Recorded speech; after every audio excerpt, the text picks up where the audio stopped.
तीर्थों का प्राण, भारतीय जनजीवन की आत्मा गंगा।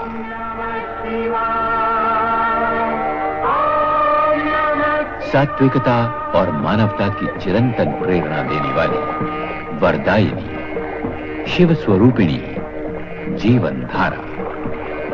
गोमुख में उद्गम होता है निर्मल धारा, जो कोटि कोटि भारतवासियों को जीवन देती है और जीवन का लक्ष्य भी।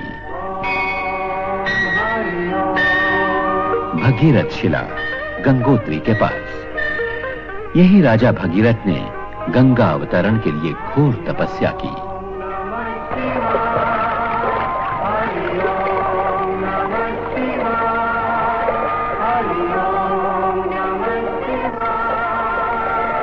त्रिशूलधारी शिवशंकर मानो गंगा को आशीष दे रहे हों, तुम्हारी यात्रा सफल हो, सुफल हो। कुछ दूर चलकर गंगा अभिषेक करती है शिवलिंग को और कल्याणी बनकर आगे बढ़ती है। प्रयाग में त्रिवेणी संगम पर भगिनी यमुना और अदृश्य सरस्वती से मिलन।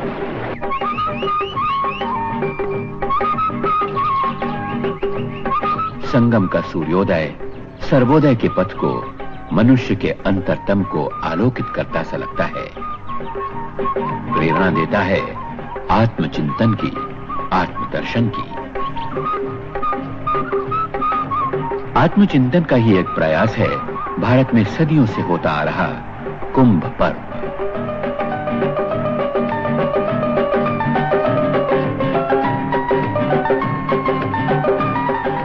कथा है कि देवों और असुरों ने मिलकर समुद्र मंथन किया। जब अमृत कुंभ प्रकट हुआ, तब विवाद हुआ, संग्राम हुआ। इसी संग्राम में कुंभ से 12 स्थानों पर अमृत बिंदु छलके। इनमें 4 स्थान भारत में हैं: प्रयाग, हरिद्वार, नासिक तथा उज्जैन। समुद्र मंथन है रूपक आत्म मंथन का। इसी उद्देश्य से प्रयाग तथा हरिद्वार में हर 12 वर्ष बाद कुंभ और अर्ध कुंभ संपन्न होते हैं। नासिक तथा उज्जैन में सिंहस्थ का आयोजन होता है। कुंभ में 3 करोड़ से भी अधिक यात्रियों के आने का अनुमान था।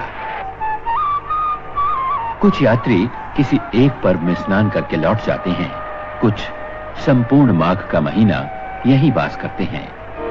इन्हें कल्पवासी कहते हैं। गत कुंभ में 500 एकड़ ज्यादा भूमि पर कुंभ नगर का निर्माण किया गया। कल्पवासियों के लिए बड़े बड़े शिविर बनाए गए तथा इन्हें नील गगन तले कड़ाके की ठंड में रात न बितानी पड़े। मकर संक्रांति का पर्व आया 14 जनवरी।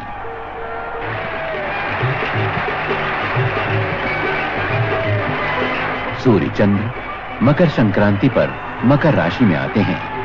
बृहस्पति लगभग 12 वर्ष के अंतराल से इसी अवसर पर मेष राशि में आते हैं। तब प्रयाग में कुंभ का सुयोग होता है। इसे महाकुंभ कहते हैं। सूर्योदय के पहले से ही अपार जन समुदाय पवित्र संगम स्नान के लिए उमड़ पड़ा। स्नान का शुभारंभ साधु संप्रदायों और अखाड़ों के शाही स्नान का एक सुनिश्चित क्रम निर्धारित है। साधु संतों और अन्य यात्रियों के लिए अलग अलग प्रशस्त मार्ग बनाए गए थे।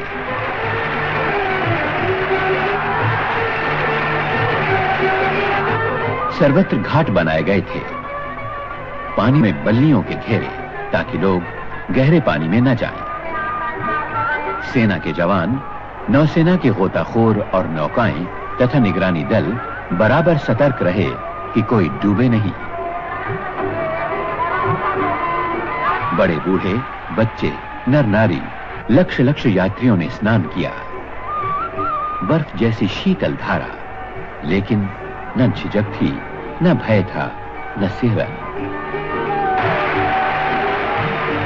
मकर संक्रांति के पर्व में लगभग 40 लाख यात्रियों के आने का अनुमान सही रहा।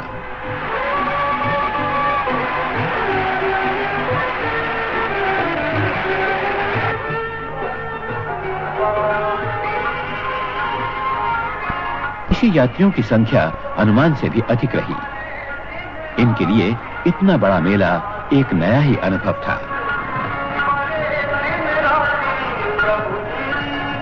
भारत की भावनात्मक एकता का प्रतीक भारतीय जनजीवन, चिंतन, दर्शन और संस्कृति का पुंजीभूत कुंभ।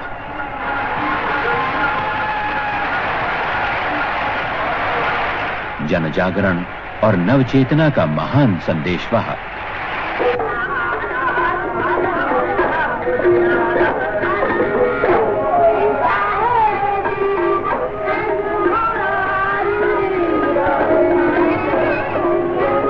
सभी मठों के शंकराचार्य, दशनामी सन्यासी अथवा नागा सन्यासी, वैरागी और उदासीन सभी संप्रदायों के साधु कुंभ में सम्मिलित हुए।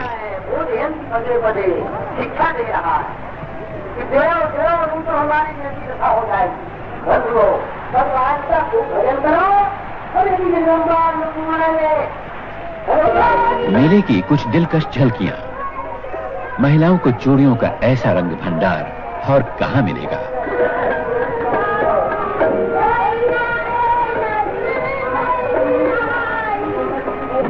कहां मिलेगा ऐसा अवसर सूरदास को प्रभु के गुणगान का।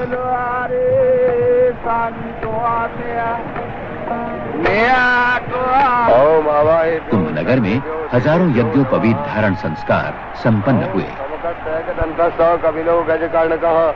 मन में ये भावना कि संगम जैसा स्नान और कुंभ जैसा पर्व शुभ संस्कार के लिए इससे शुभ योग और कौन सा होगा।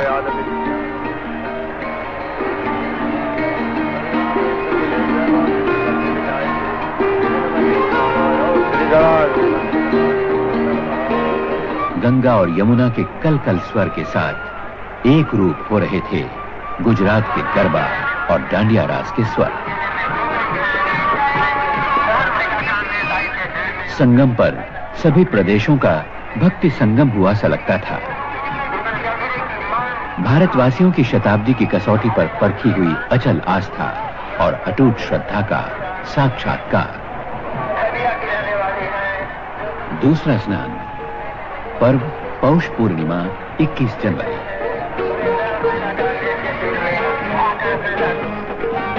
अनुमान के अनुसार लगभग 25 लाख श्रद्धालु इसमें सम्मिलित हुए। फिर आई मौनी अमावस्या 6 फरवरी, कुंभ का सबसे बड़ा स्नान का पर्व। देश के कोने कोने से 1.5 करोड़ यात्री संगम पर आए। मौनी अमावस्या सोमवती होने के कारण इसका महात्म्य कई गुना अधिक हो गया। ऐसा सुयोग 72 वर्षों बाद आया था। ऐसे सुयोग में महाकुंभ पूर्ण कुंभ कहलाता है। इतने यात्री, लाखों करोड़ों, लेकिन आने जाने में कोई कष्ट नहीं। उत्तर प्रदेश राज्य सड़क परिवहन निगम ने 7,000 से भी अधिक बसों का इंतजाम किया था। रेलवे स्टेशन से मेला क्षेत्र तक 200 बसें दिन रात चलती रहीं। मेले के लिए 5 अतिरिक्त बस अड्डे बनाए गए। देश के कोने कोने से प्रयाग के लिए 1100 से भी ज्यादा रेलगाड़ियां मेले के लिए चलाई गईं ताकि आने या जाने में किसी को कोई कष्ट ना हो। मेले के अवसर पर इलाहाबाद शहर में सड़कों का सुधार किया गया। पीने के पानी का सर्वत्र प्रबंध था।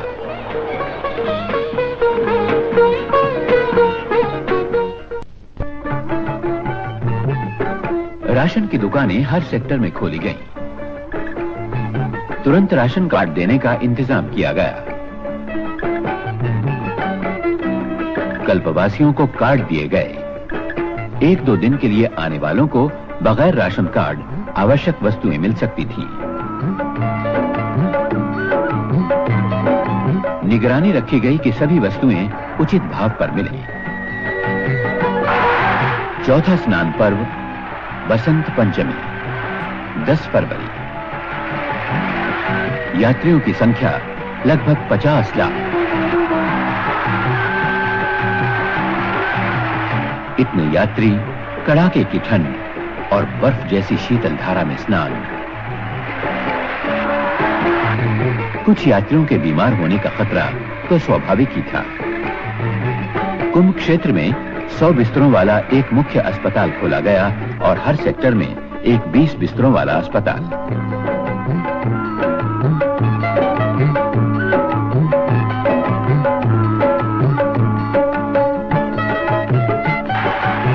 कुंभ नगरी का दृश्य अलौकिक सा लगता था।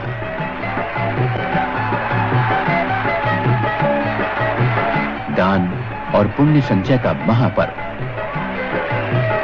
मन में उल्लास, उत्साह, कोई मैल नहीं, कोई अलगाव नहीं। पवित्र स्नान ने सारे मैल धो डाले। स्नान का क्रम अखंड रूप से चलता रहा। अभी जी भर कर डुबकियां लगा लो, ऐसा अवसर बार बार नहीं आता। कितनी गहरी हैं श्रद्धा और आस्था की जड़ें, अक्षय वट जैसी। कुंभ नगर की एक विशेषता, पुलिस और जनता के बीच ऐसा मित्रता का भाव और सहयोग कहीं देखने को नहीं मिलता। कुंभ क्षेत्र में 10,000 से भी अधिक पुलिस अधिकारी तथा कर्मी तैनात थे।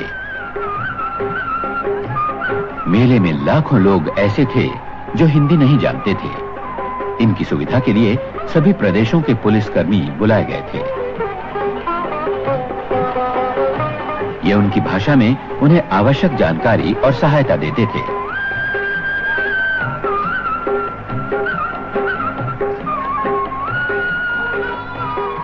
कुंभ नगर का एक खास आकर्षण सूचना एवं जनसंपर्क विभाग की प्रदर्शनी।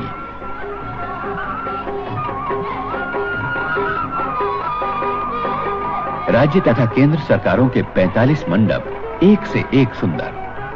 यात्रियों ने प्रदर्शनी को बड़े चाव से देखा। देव दर्शन के साथ देश दर्शन।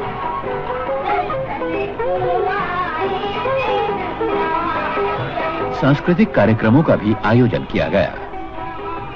विशाल मंच, 5,000 दर्शकों के बैठने का प्रबंध।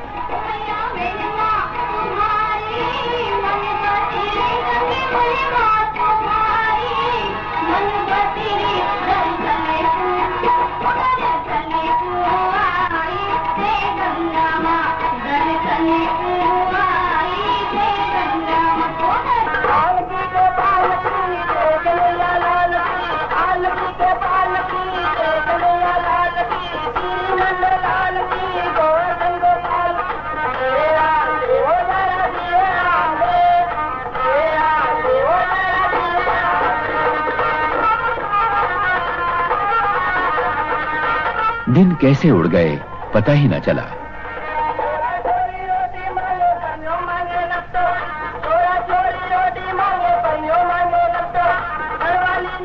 बीस जनवरी आई, माघी पौर्णिमा। चंद्र ग्रहण के कारण स्नान की महिमा और बढ़ गई। कल्पवासियों के व्रत की पूर्णता हुई माघ पौर्णिमा के स्नान से।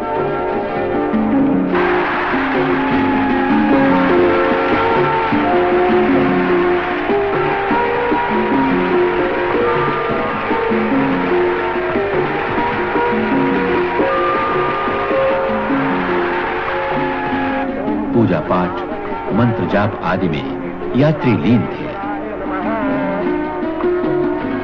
कोटि कोटि यात्री, उत्तर और दक्षिण के, पूर्व और पश्चिम के। किसने बुलाया इन्हें अपने घरों से इतनी दूर?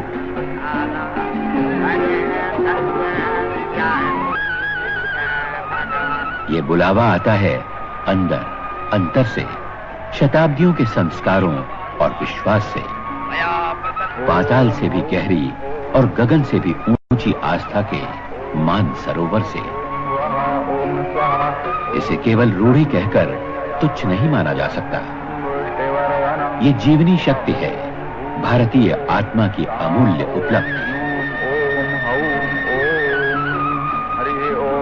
साधु संतों के शिविरों में होम हवन आदि का क्रम निरंतर चलता रहा।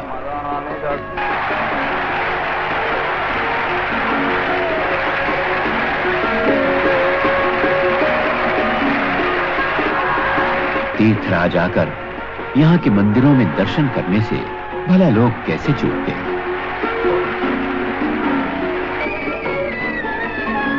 प्रसिद्ध हनुमान मंदिर, पातालपुरी, शंकर विमान मंडपम आदि सभी मंदिरों में दर्शनार्थियों ने मनोभाव पूर्वक दर्शन किए।